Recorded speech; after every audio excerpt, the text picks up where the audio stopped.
IHP Media. Voilà, sur un point, on va trouver solution à Yango. Ceux qui ont un dialogue, un dialogue, moi, je télémis déjà. Ce n'est pas un dialogue.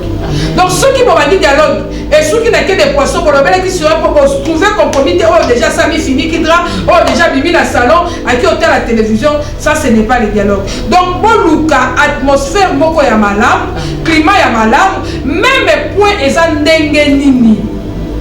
Na foyer toloba ki tabou ezalité sur tout point et c'est ngeli bon dialoguer sur yango dialogue na bino ceux qui sont na point o etali bino moko na kati ya chambre prenez le temps vous deux botalana chéri nanga tala boy tala likambu boy komelinga tala pe komelinga na ko sala nini remède nini ensemble bon dialoguer sur ces points pour la retrouver remède yoko kenda ko dialoguer libanda te tu as un problème na kati ya suku na yo na kati ya chambre haute na yo, mais tu préfères partager ça à l'extérieur de ta famille, de ton foyer. Ton lini ni ba kopesa. Ton lini ni ba kopesa yo. Mingi ba pesa ba te zo si matin ke neno na ko mekalibanda te. Tant que mekalibanda okutana na ro okutana kinango. Si y a un problème na kati ya foyer, tabou ezalaka te. Botala na face, bolobana. Dialogue ça la kaite batu ba yebana. Jésus-Christ n'a pris, il y a Jacob, la femme samaritaine, ils ont eu le temps de se connaître parce que va dialoguer qui. Tant que mon femme dit besoin dialoguer, moi ça quoi va faiblesse à mon bal nanga, mon bal va faiblesse à moi si nanga, encore besoin la katia bolingo, moto akoluka intérêt à molinga. IHP Media. Comme la Bible sur la Corinthienne, l'amour ne cherche pas son propre intérêt. Tant que on sentit que Moninga a la faiblesse, il n'y a pas de soutenir. Et ça a été faiblesse, il y a une malibanda, on va la rebelle l'amour, t'as la sinanga saboy, t'as la rebelle nanga saboy, nasa la nengenini, on kokuta na balou ravisseur, nali balawana okoboto lango. Mais à chaque problème, il y a une solution. Nali kamonyo sozo koma na kati na bino, remet des alliés, prenez le temps de vous entretenir.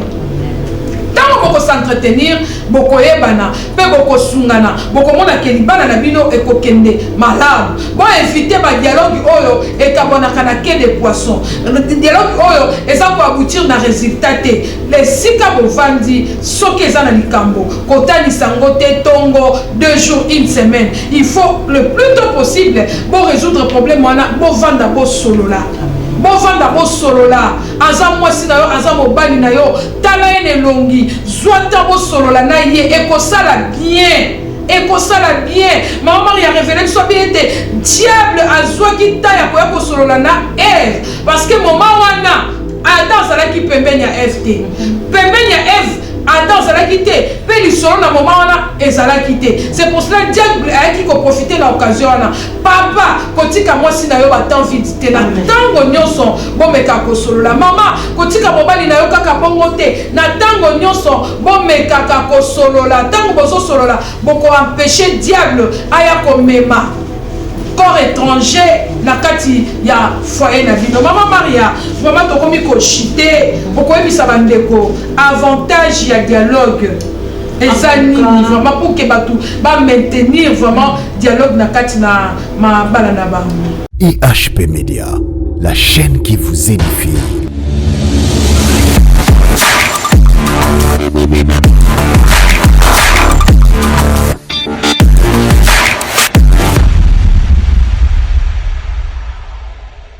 Bien-aimé, bino nyoso bozo tala biso na banda na bino tika ete kimena mokonzi Yesu ezala lisusu kati na mabota na bino toza lesengo lisusu ya kozala liboso etando ike na bino pona ko présenter bino émission oyo bomesani nango mingi pe bolingi yango mingi émission téléfemme oyo epesami na mosali na Nzambe mama pasteur Noela Mungenga Chimanga yango vraiment toza lesengo mama papa po bozali boso ya betando ike na bino pona kolanda biso Nzambe lola apambola bino tozo continuer toujours ko pesa babona ne na biso na bandeko nyonso bozolanda biso parce que ezali année ya sika 2021 tika ete 2021 et même kimia na mabota na bino et même esengo restauration pe bonne santé bonne année à tout le monde bazota la biso na pokwa na lelo Nzambe apambola bino vraiment na pokwa na lelo toza koko loba na émission na biso na thème oyo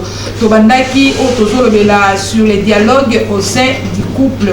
Les dialogues au sein du couple tobandaki yango elongo na basali na nzambe o balekaki elongo na ngai ngape nazoki te ya kolobela yango lisusu lelo nasepeli na ngolu ya nzambe toyeba ko clôturer ou bien ko conclure thème na biso oyo les dialogues au sein du couple.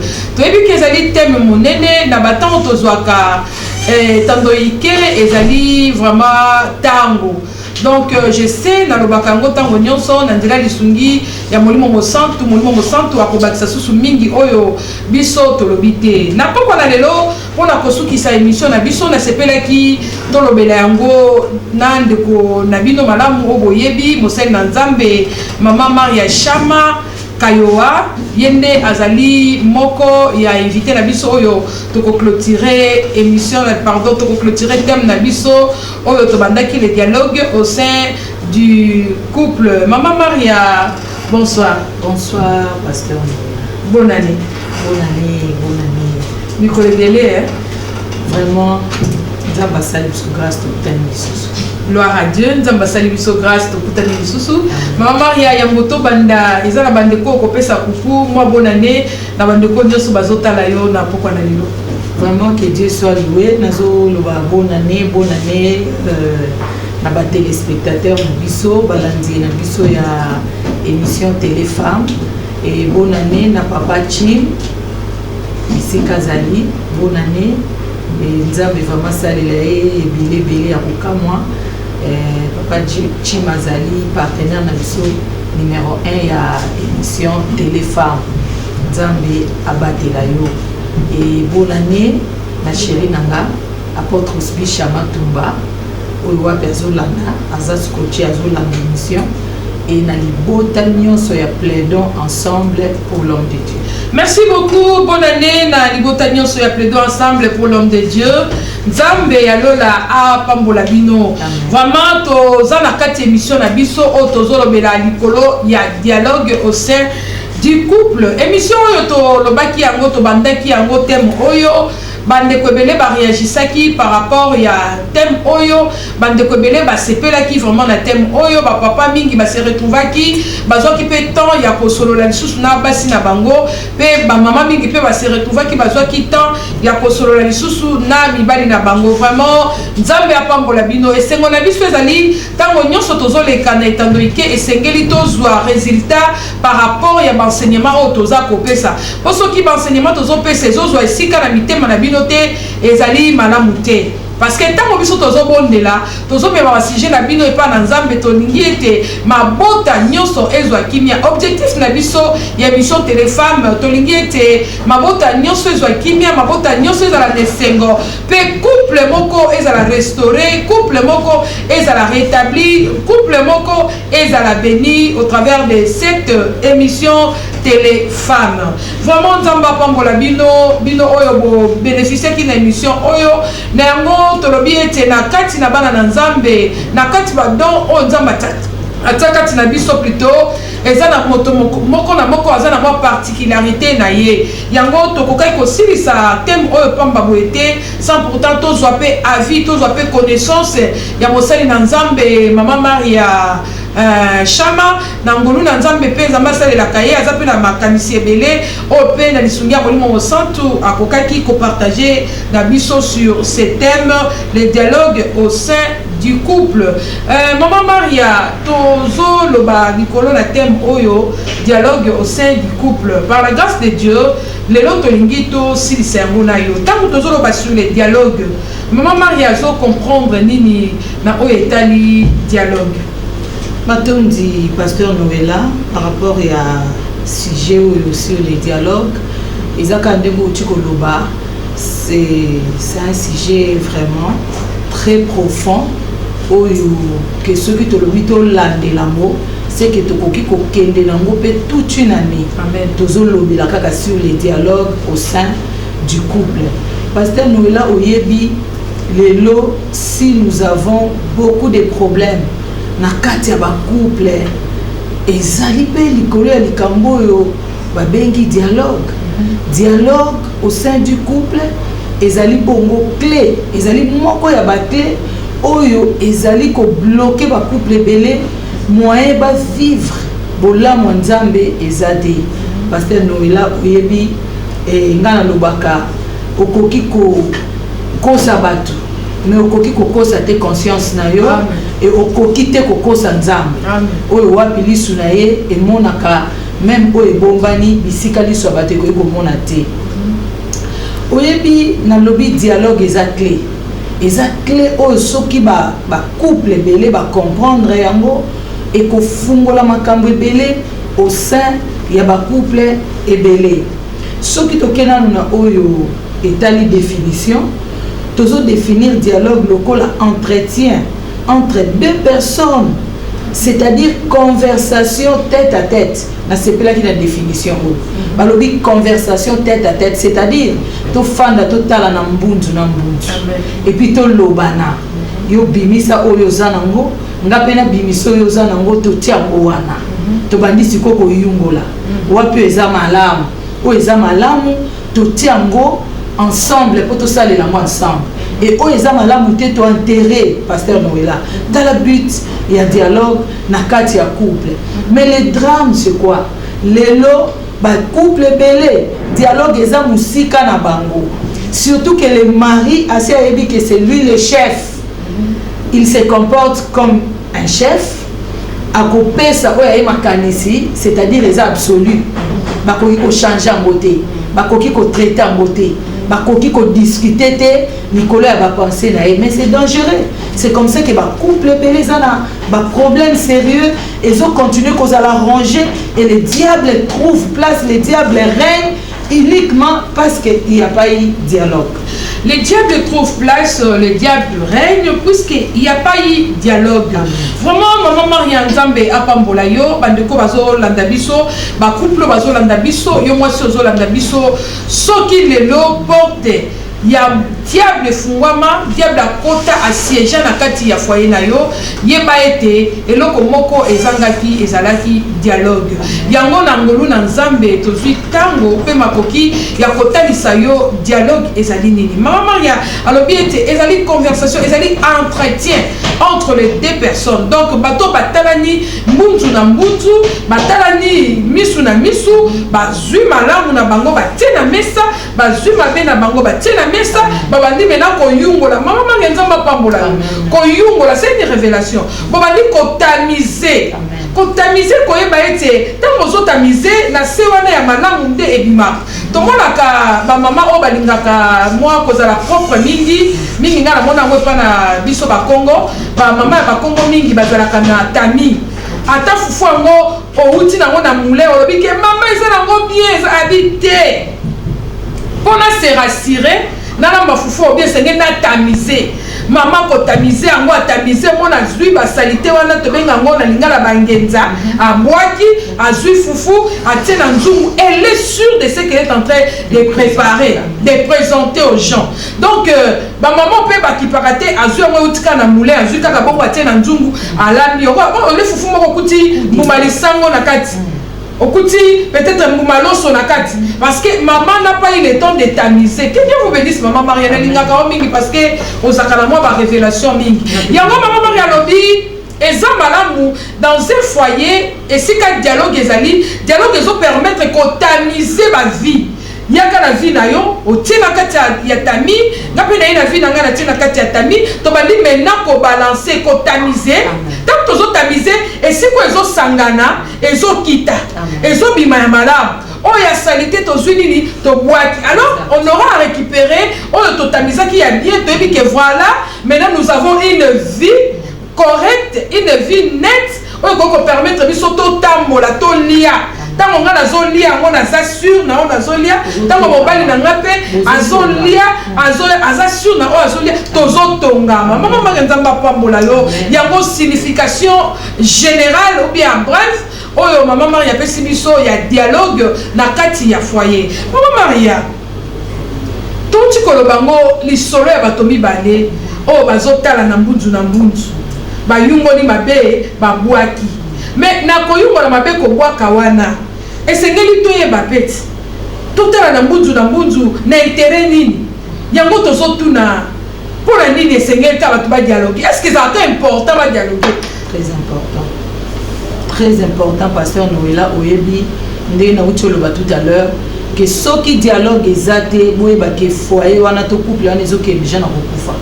Eza couple moko ezomérité bakundango parce qu'il n'y a pas de vie. Il y a de vie là où il y a le dialogue. Parce que le dialogue c'est parler, c'est échanger. Et ça signe sur l'accès qui va être vivant. Mais si comme malobezate pasteur Noëlla kaka na cimetière ndi malobezala rati. Tout à l'heure tu dis que loba na oetali kotamiser. Oyebi pasteur Noëlla tozonga sima mo moke. Ndenge Bible ezoloba que le mari est le chef de la femme. Mingi mingi na kati ya ba couple, il y a des femmes qui souffrent de ces choses. Par la grâce de Dieu, bana ni moni selo nazo kamba plaidons ensemble pour l'homme de Dieu. Nazali ko kamba ba maman pasteur pe ba femme servante. Naza entouré na basi. Et je connais, je suis consciente de ce que je suis en train de dire. Pasteur Noëlla, je te dis basi basali ba victime, il y a eloko to bengi manque, il y a dialogue au sein du couple. Il y a de ces femmes oyo ana posa ba dialoguer mais a trouver ka papa accessible était. Papa azoko mitya na place alobi c'est lui le chef, quand il décide c'est tout. Et les femmes souffrent de ça. La plupart des femmes bazo kufa na ba arrêt cardiaque, ba souffrir ba maladie à ba cœur, ba gastrite, endurci. C'est à cause de ça. Elle est disponible. Azana posa bocha makambu na mesa mais papa est disponible te. Tolobi couple oyo basalela ka dialogue, c'est-à-dire bazozwa malamu na bango na mabe na bango bazotia na tami et puis bazotamiser. Yo za mamanga na mama l'air to utilisera tami. Yo si mona tami ba kokena moka na sens moko. Non. Niet. Tami kendaka na tous les deux sens. C'est-à-dire il faut mutu na mutu andima ko perdre raison pour baluka solution. Donc c'est-à-dire ma beko qui kozala de part et d'autre mais to tient ensemble. Amen. Bolamo ko kozala de part et d'autre to tient ensemble. Pour nakaka ko ezama lamu de to tikala na ngome ya mabeto sa nini to boaka. Oyebi pasteur Noëlla na lobby couple o bazali ko vivre sans dialogue, ezali couple moko e bengami za l'enterrer. Pourquoi? Parce que place wana makele les ate, malobezate et place na bango eza na cimetière. Mais gloire soit rendue à l'Éternel parce qu'à travers cette émission, but na biso majeur ezate que les couples soient enterrés. Mais but na biso majeur ezate que les couples puissent encore revivre. Amen. C'est-à-dire qu'à travers cette émission, que Dieu vous fasse grâce. Bino bandeko bozolanda biso ba foyer ba couple oyo dialogue ezalakate. Parfois c'est vice versa. To fundika ba papa te, il y a de ces papas là oyo bazalaka prêt à dialoguer mais la femme n'est pas prête à dialoguer. C'est-à-dire que ça ba couple oyo za ko vivre un déséquilibre total. Ba ko pesa apparence il y a ensemble mais en réalité bas ensemble était moko si akufakala. Alors tout ça ko ramener bino na kolinga eloko. Tout ça qu'on ramène bino na quoi adapter eloko auto bengi dialogue. Pourquoi? Parce que si ka ku fesse kota ki à travers dialogue vie ezako kota, c'est-à-dire foyer wana e bengami et revivre lisusu à travers culture, il y a dialogue o ba ko kotisa. Et na lobby dialogue eza culture. Beaucoup ko cultiver yango peut-être ezalaki te là to bala naka mobali auti na famille na moi c'est auti na famille na mutu na comportement. Il y a de ces familles oyo makambu na bango ba résoudra kango kana binemi baza ba champion ke kokuta yana leki baloba na raté 2 ans et ils trouvent ça normal les façon na bango mode na bango de vie. Mais ayeko bala moi si oyo auti na famille au pardon ezalaka ba yebisa na je t'aime. Vous comprenez? Et bâtonner on va se mettre ensemble. C'est-à-dire qu'il y a déjà un problème au départ. Et nous avons ramener le foyer à boy. Conjoint ou azalaka prêt, il y a qu'au dialoguer, mais azali en face il y a conjointe ou conjoint oyo alingi dialogue té altiam azala mission oyo attentivement azoba point azoba clé oyo ko même changement au sein de leur couple. Merci beaucoup, Maman Maria. Au lobby vraiment, Mingi peut qui clair sur ces points. Pourquoi dialoguer? Tu comprendre que il faut dialoguer parce que dialogue, ils ont mis ma vie dans la kati il y a couple.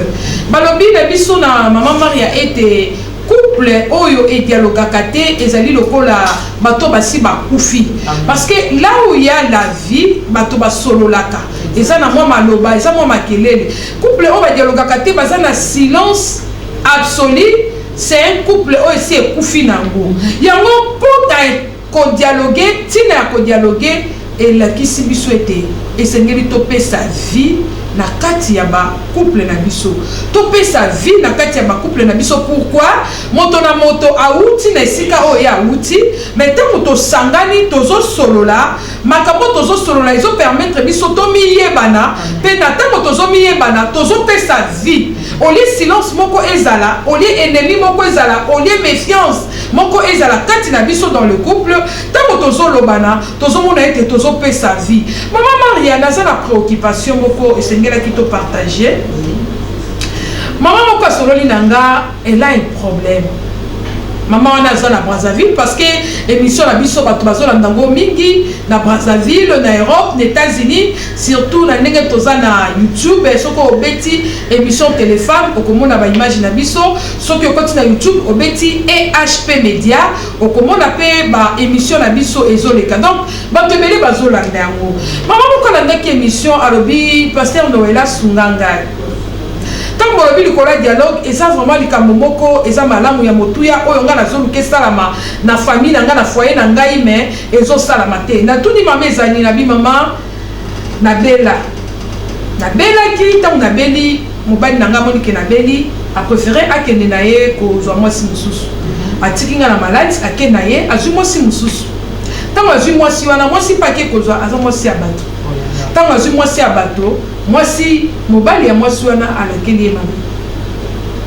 alakeli mabe mobali akomi na impuissance sexuelle tant va sentir que malédiction wana est attrapée aye koluka kozonga na ndako azongi na ndako oli azonga na ndako pe ndenge moto nyonso to azongi na ndako mama na yambi na motema pasi mais eloko ezosala nga pasi ya nayoki dialogue na yambi azongi na ndako mais mobali na nga azwi ata tenter que to fanda à s'exprimer ya kolukata ko senga bolimbisi na acte salaki pe to luka compromis na likambo yo ekweli et le beli le côté il fait comme si rien n'était. Maman Sunganga imote mezo salanga passe lolenge aboye vraiment je dois continuer à aimer mobali ya lolenge aboye dialogue exact les kamomoko et qui tamoko to le qui actrice et lui il est rentré à la maison malgré c'est lui le chef mais il n'a même pas eu le temps de vendre dans la maison maman to solo là voilà ce qui s'est passé tout ça là donc orgueil à mobali et permettre te alobata alukata te à dialoguer maman na azotu na biso yango azotu na maman et bon siko dialogue ngo modèle a boye nazo kufa na makambo na motema o esengela ki to solo là nga pena loba to sungana mais papa zo pesanga occasion à la ti Assalami. Matondi, pasteur Noëlla, par rapport à la question à Mama Wana, tout à l'heure, on a soulevé un point très capital. Dans le lobby, l'air to balanaka, to utaka moto na moto, na kata famille. La Bible dit l'homme quittera et s'attachera. Et les deux deviendront une seule chair. Amen. Vous comprenez? Il faut que les gens comprennent mathématiques et Nzambe. Même Nzambe. Azo comprendre que mobali ya kouta na comportement na ye. Moi si pe akozala na comportement na ye. Lorsque ba se mettre ensemble, mbala moko te ba komi une seule chose. Mais ils deviendront. C'est-à-dire que kozwa moi temps. Amen. Yango zo mona même attendre ndenge to sala ba émission boye, nous ramenons ba auditeurs na biso ba téléspectateurs na biso bazonga na kati ya parole. Amen. Bas s'accrocher na parole parce que dans la parole de Dieu il y a tout. Ngala lobaka na kati ya Bible nyonso ezali sauf rien. Maman oyo azali ko se plaindre soko zolanda biso et yano na yo ezali boye. Tu es appelé à soutenir. L'air Nzambe akele ki Adam alobi il n'est pas bon que l'homme soit seul. Je lui ferai une aide semblable à lui. C'est-à-dire quoi? Il y aura des imperfections. Nakate Adam. Mais mutakoki ko combler, mutakoki ko sala ke ba imperfection na ezala balaye, ezakaka mwasi na ye. En tant que femme, là to kotaka dans le mariage, to kotaka kaka te poto bana ko jouir na mariage. Mais nga na lobaka mariage ezali responsabilité. Na lobaka mariage ezali affaire ya bana mikete. So za mwana muke, tu n'es pas appelé à te marier, reste encore chez les parents. Là, on dit engagement sur le mariage, c'est-à-dire nandimi kozwa ba responsabilité. Nandimi comme mamukumba o nazalaki na ngote. Mobali wana uti na famille na bango, peut-être culture wana ya dialogue au sein de leur famille ezalate. Il y a des hommes comme ça, abimi na famille au dialogue ezalate. Que voulez-vous? Et leur a commis mobali na yo, au niveau banda ko dialoguer, c'est pratiquement impossible. C'est à toi maintenant de chercher à découvrir. Et là, on y les autres na kati mobile nanga. Ah, na découvrir que na kati na ye culture et dialogue ezate. C'est par là que tu dois maintenant travailler. Dans le mariage, tu as na repoter mais tu as na musala. Il y a des jeunes sœurs qui nous fiancés, qui nous proposer, qui convier kaka, attention, problème est ça la mariage du rêve, mais problème est ça la responsable et à monde kota. Dans les mariages, ils ont changé le monde. Au long du monde, au côté du monde. Nana kokika ko condamner papa wanati et nazo senga maman nazo la depuis Brazzaville, s'il te plaît, ko condamner na papa wanati. Cherche à travailler dans sa vie. Dieu t'a mis à ses côtés, c'est pour que tu travailles, tu les transformes. Nana lobaka nzamba tia ba capacité moko extraordinaire na kati ya mwasi et à mesure ya ko transformer mutu. Vous comprenez, pasteur Noëlla? Donc, culture et dialogue, exacté na katia papa, mais au coquipé quoi clear yango. Comment? Il faut se koyoyeba. Exacté que au lamuki kaka ozo lingaka abo dialoguer. On apprend à quelqu'un. Bazouaka pe culture exacté na katia mutute ozo kotisa par amour, avec tendresse, avec toute humilité. Au tike les places na ya chef. Ozo kendene lokolo ozo caresser ba papa balinga moi caresse même na maloba. Amona vraiment que ozo luka à tout prix intérêt na ye. Et il finira par comprendre que non, ce que je suis et ça bien et Seigneur na adopté culture oyo moi si na luka. C'est pas pour rien la Bible nous dit dans Ecclésiaste chapitre 4 à partir à verset 9 tikokita. La Bible dit deux valent mieux qu'un. Pourquoi deux valent mieux qu'un? Et ça peut pour un dialogue, maman Nangaï. L'Anzamba Kelly Adam dans Zalagi et Moko. Adam ne pouvait pas dialoguer avec les animaux. Il y avait les animaux, il y avait tout dans les jardins. Mais pourquoi Dieu a fini par créer la femme? C'était pour dialoguer. Et ça nous dit pour la biloko. D'abord pour le dialogue, pasteur Nolo Bina Sexario. Ngala na kota kana dialogue na chérie nanga et ça na ba moment on ngana ko akito côté dans les mariages ce qui là to solana mobile nanga ce qui na poser sikoto kota na dialogue les wana zaka na silani déjà na bana nga lobby que personne n'entre au salon salé tikalika yanga na papa c'est-à-dire tête à tête vis-à-vis yango comme on a la version sous la Bible lobby c'est que je lui ferai une aide semblable na ba version sous ba lobby je lui ferai son vis-à-vis. Amen. Donc, dialogue, et ça la place très capitale dans le foyer. Maman wana a gardé dans le souffle. Il y a possibilité, tout peut c'est la solution. Azalaka connecté na téléphone, azalaka scotcher une émission téléphone. Je crois bien et par la prière parce qu'à la fin nous allons prier pour bibilo comme sous bas comportement sous dans le foyer. Ezalaka, diable ne moto. Asi azui déjà à récupérer déjà la situation. C'est-à-dire que tu as un niveau, il y a mais on finira par prier et chasser esprit à orgueil, na katia ba foyer, Et quand le papa est enflé d'orgueil, c'est difficile pour se laisser dans le dialogue. Alors, ceux qui sont mon livre, je déjà je libère l'onction. Mon livre, éthique à foyer, na combo na Yesu Masi. Amen. Mon livre, éthique à foyer, na combo na Yesu. Parce que si le diable a régné, tout le monde a manque à pardon, ezali, orgueil, ezali. Parce que la Bible dit, Dieu résiste aux orgueilleux, il fait grâce aux humbles. Là où règne le diable, là où règne l'ennemi, amemaka orgueil, amemaka manque à pardon, manque d'amour. Donc, on a des choses semblables. Où ils ont dit que moto, on a katinaye, azana bolingote. Ngana lingina yebso mama, zala yo. Nene mama Maria utikoloba, yeba nini yo zali, yeba nani o yo zali, pe nini yo kokiko sala. Nzamba zo compter sur yo, ce n'est pas envers antek yo pembe ya papa wana. Même si a utiko sala ne buzo banaye, azui déjà malédiction naye, mais azongi nanda ko pas yo zali parce que yebi ke lokola yo zali, oza capable ya komema ma solution na problème naye. Maman accepter na ndenga zali wana. Priez pour naye. Il y a des mots limbisaye. Limbisaye, kotanga makunga na ete vi na wana te. Limbisaye accordé pardon, payer la récupérer, mais mal auprès de Dieu. Dieu est capable il y a comme sa situation naye. Cette fois-ci que la situation est ce qui est bongi et que la pour la gloire à Satan et que la pour la gloire na yo.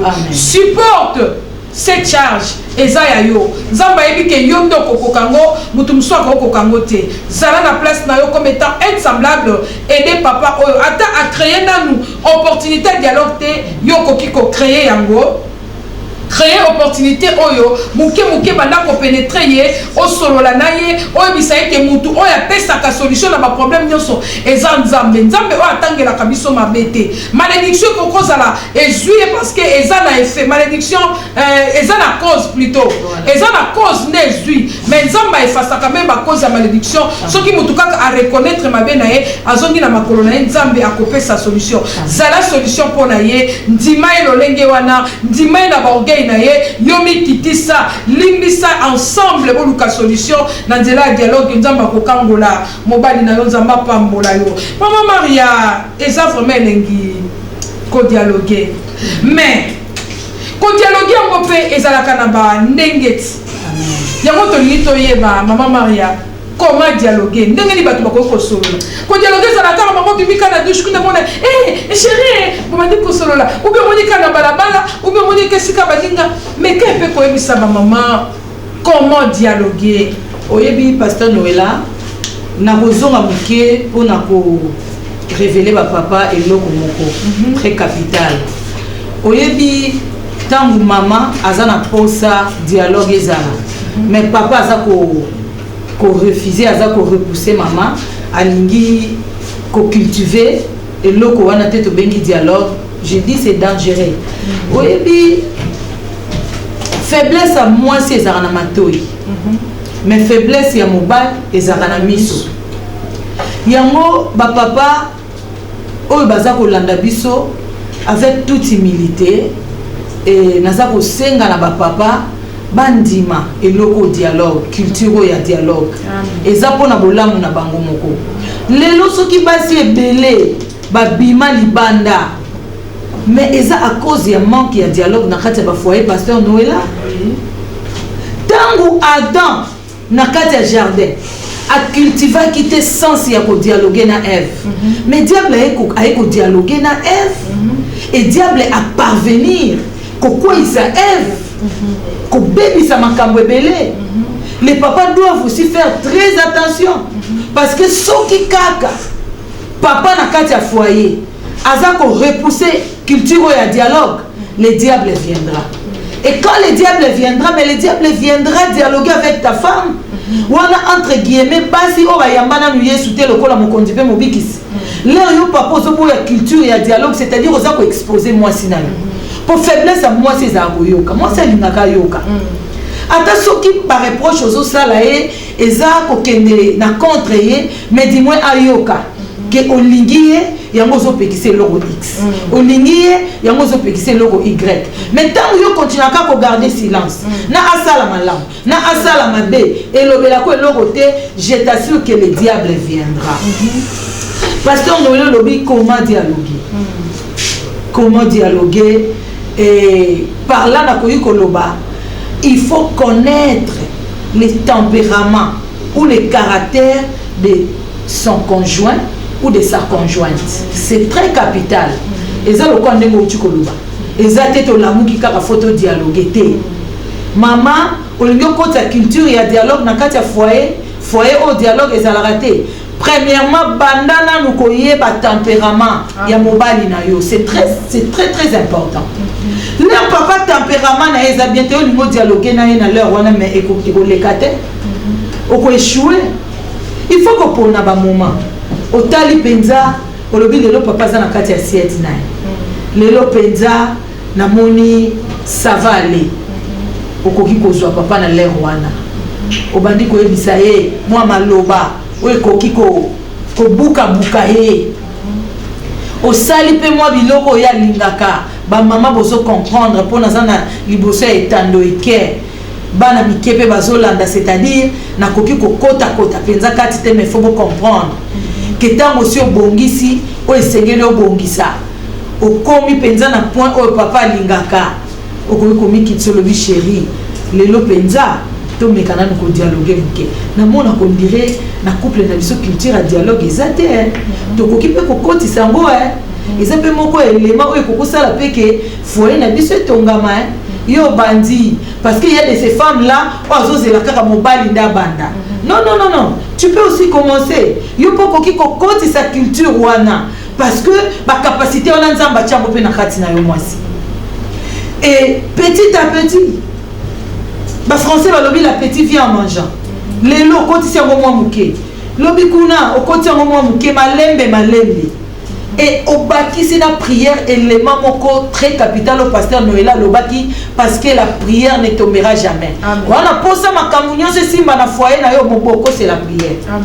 La Bible dit une femme sage bâtit. On ne peut bâtir que par la prière. Amen. On ne peut bâtir qu'avec le Saint-Esprit. On ne peut bâtir qu'avec Jésus-Christ. C'est comme ça que nous avons lancé appel. Na yo maman au souffraka neloko okoka kolonga papa te otrouvaka papa trop dur so ezane loko moko ekoki ko briser mobali na yo atika kozala trop dur. C'est la prière, c'est la vie de Jésus-Christ. Accepte Jésus-Christ comme Seigneur et Sauveur.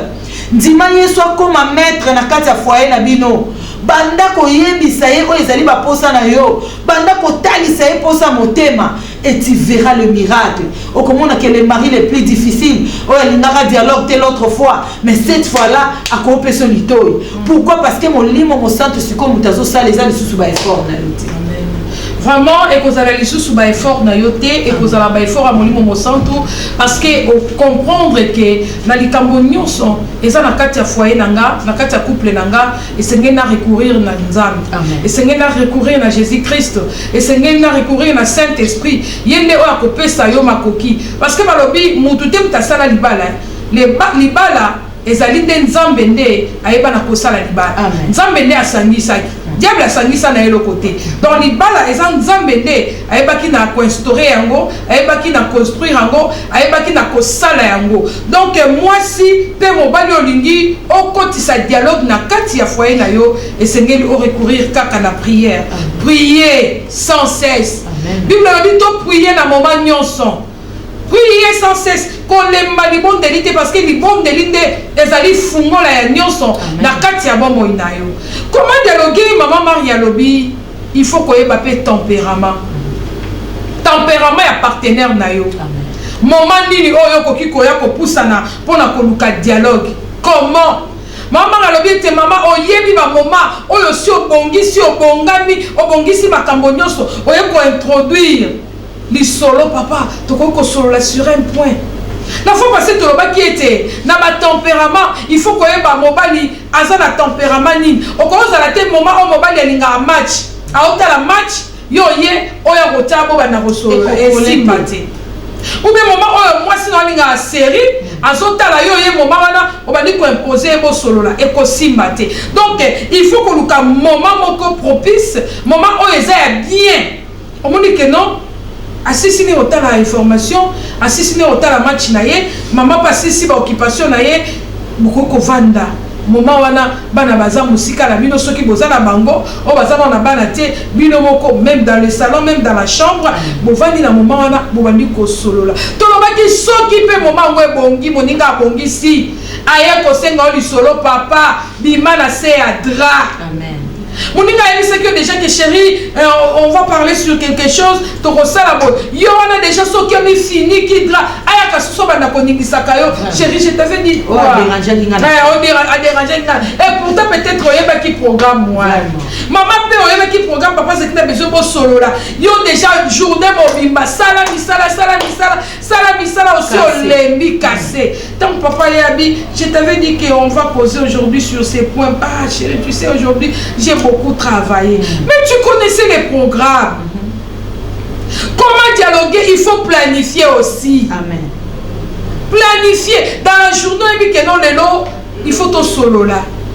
Peut-être vous avez un projet moko ou bien les moko mais contentement moko les kaki il faut vous planifier en moko non chérie ne n'a pas qu'on aura à parler sur quelque chose moninga zo sala bi que non ma femme m'avait dit qu'on va parler sur quelque chose malgré bien côté mais il se prépare déjà peut-être baninga banga ba memaye ba kende moi ko mela quelque part mais ko sala moi habiter j'ai rendez-vous avec ma femme on va parler de quelque chose à kozonga. Mais yo planifié té au bongi cité moninga peut-être à travailler qui peut mingi balamo kaka oyebi vandana après maman mari et ça ba dialogue on peut ça na violence maman ka vandana nana makambo ko bisayo mwana memela kinga mwana ndeko na et ça ndeko moka benga kiabi na ndaku na ye mwasi na ye alingi kutu mwana ya grand frère na été grand frère ne wana kufa moi sur la chaque fois soka uti musala yaka si j'ai la ka ya mwana wana vanda kaka pema kaka nana makambo lukelanga donc mon mari na bi maman nazaka mal à l'aise ma femme ne sait pas comment dialoguer donc elle me prend plutôt à pied levé dans moment où peut-être dans mon gars quitté maman sunga bolobela mon émission téléphone ayo kata maman Marie c'est comme ça vraiment que basi bemi bali ba ko même dialogue na ndenge tozolo ba comment dialoguer yango moni pasteur Noela nazo lembate kolobaki basi sengeli balakisama sengeli ba yekola comme mon karaté que oyebi déjà peut-être oyebi déjà wana yango des autres détruire foyer na oyebi déjà wana oyo mona ka oyebi déjà yango des autres sala que petit à petit obima libanda timu comme ça ko se retrouver que za société dans le mariage parce que mobali ngalobaka mibali pasteur Noela obi ke mibali ba makasi te lokola biso to lobela mona to lobela oyebi que ba choc au moins c'est supportaka c'est difficile mobali à supporter oui ba dérangement au basi ba supporter ko oyebi que c'est difficile mibali ba supporter nzambe mutasala bo ezamolo pourquoi moi si asalama ki po à soutenir à aider alors maman ozolandanga et c'est que le yeba que ba makas oyo zana mo ya moté mobali azana mo mobali akoki ko lâcher prise facilement mais pas la femme alors en tant que femme nous devons faire très attention moi j'ai connu des femmes qui va perdre ba mariage na bango lokola jeu et les lots baza ba divorcer baza ba délaisser pourquoi parce que pour agir ça qui kaka avec légèreté. Le papa outi musala permité ou attaquer. Lobi a outi musala permité ou attaquer. Entre temps, a outi ko subir la pression kuna et pas PDG na ba. A outi ko subir la pression et pas ADG. Et bisika ya malamu oyo bokoki ko kitisa morale na ye ezana ndaku na ye auprès de sa femme. Moi c'est là quand liboso soki papa zongi eza ko lukana no ko pesa mobali rafraîchissement. Ya bière. Amen. Rafraîchissement ya bière na luté ce qui lelo ba papa ba comment musale sili 15 heures andimi vanda na ba terrasse asili sa ba terrasse nyon soit ville pona nini azo luka azo bénéfice que rafraîchissement na masanga po yebi que soka ina ndako rafraîchissement ezate ezaka chaudière na chaudière ya prière te mais ya comportement mabe non maman tu dois changer au nom de Jésus. Ce qui est mon savoir-faire et sa qualité, mais il faut que les éléments sont dans le mariage petit à petit. Et l'autre, et puis okomi ndenge wana pasteur Noëlla oyebi loko ya mabe o esengeli koboya na vie ozalaki déjà dans le mariage en tant que femme et puis bakoa ko libanda c'est humiliant oza sous na valeur bazo considérer au cas que l'eau va sailler la paix mutunya soit pour salir. Amen. Valeur au biso to ça dans le mariage il faut te conserver. C'est ça. Alors maman zolandanga et c'est que le batolobe il kama koyeba tempérament. Il faut koyeba ba moment. Mobali wuti musalate ana na pour ça rafraîchissement. Chérie je t'aime. Ah que le Seigneur te bénisse. Ezaki ndengeni ataya bandele badolas loba non t'inquiète. Ça va aller. Kobanga note kolanda loyenge ya ADG na note lelo ya za ADG lobi nzamba ko c'est ça, on doit rafraîchir mémoire, on doit baisser espoir. On a que oui, lobby nzamba koko sala na pena comme appel mutu. Ba rafraîchissement na mibali ba na posa na. Mibali ba na posa tele news. Par rapport sur rapport à ce qui moi na sala kinini. Mais tu peux gérer, tu peux donner la solution sans passer par papa. Non, ma maman essayé de changer au nom de Jésus. Ma maman essayé de changer, maman Maria. Tant on a vu sur vraiment télévision, ils allaient tant ouais, exact. Ah, ma maman me met la ratin. Et quand dialoguer, pasteur Noëlla, liboso toba qui comment dialoguer, tolobi il faut que y ait un tempérament, il y a conjoint, il y a conjointe na yo. Quand dialoguer, on peut dialoguer à tout moment, occasion et péché. Amen. Parce que moi j'ai connu des gens. Azana pour ça va dialoguer dans mon bar. Alobité, na zelaka na fin du mois. No yebité na fin du mois wana tempérament ni papa kozala na. C'est ça. Mais na kati Bible zoloba à chaque jour suffit sa peine. Moi j'ai connu des foyers où on va dialoguer presque chaque jour.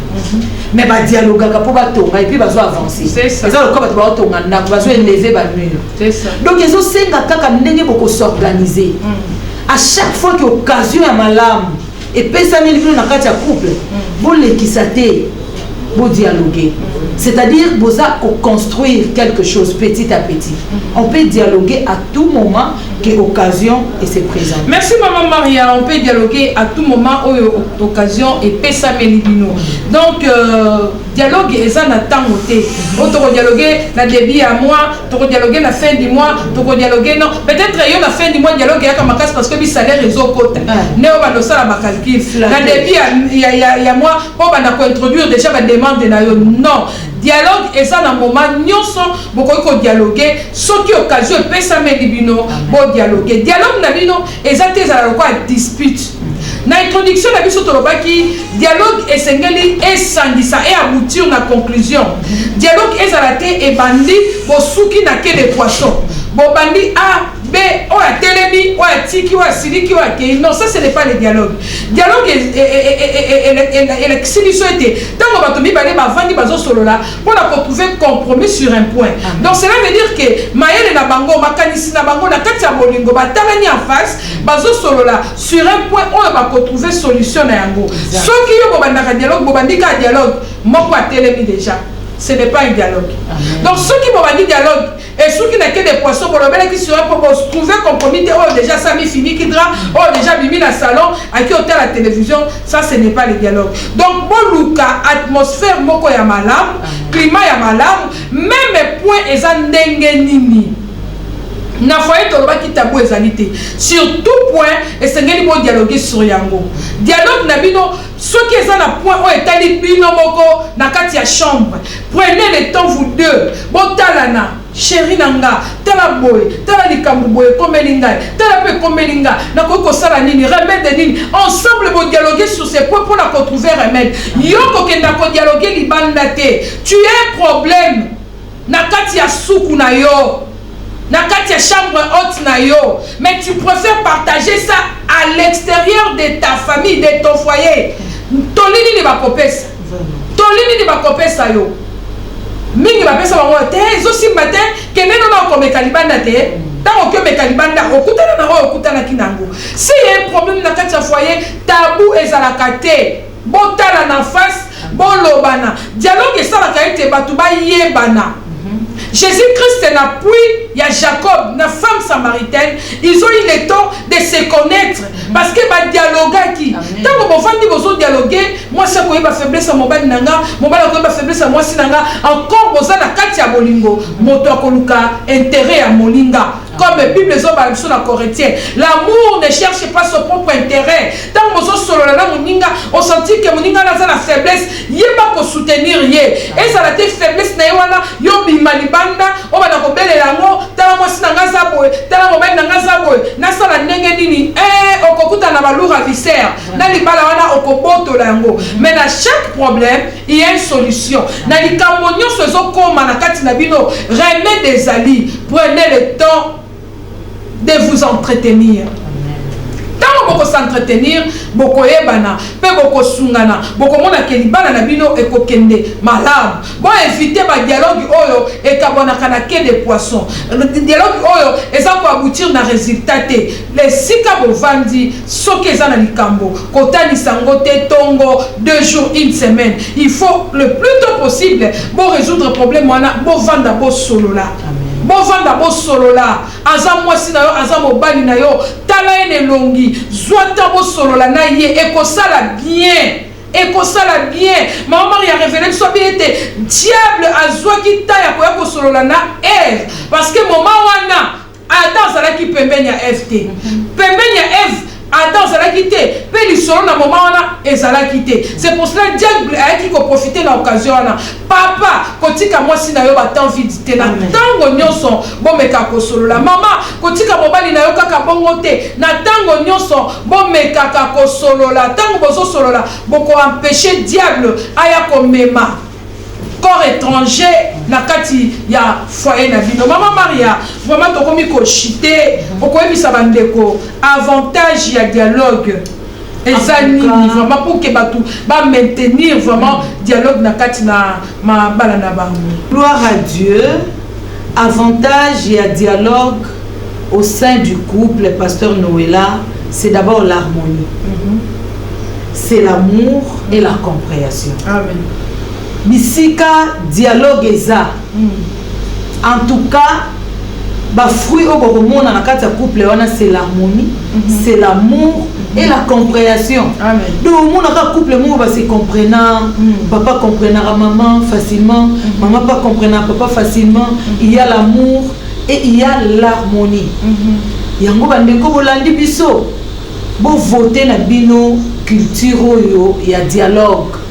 Na kati ya ba couple na bino ngana lobaka bandeko yo bavanda kanzinga na biso Maman Maria en tout cas na vie ya couple nous na sepela ko vanda no bo vivra bien na papa na lobi ko lula no biso te ko lula te yo peto ko lula foyer na yo voter no kaka culture ya dialogue ekota et ko memela bino harmonie et ko memela bino amour et ko memela bino compréhension.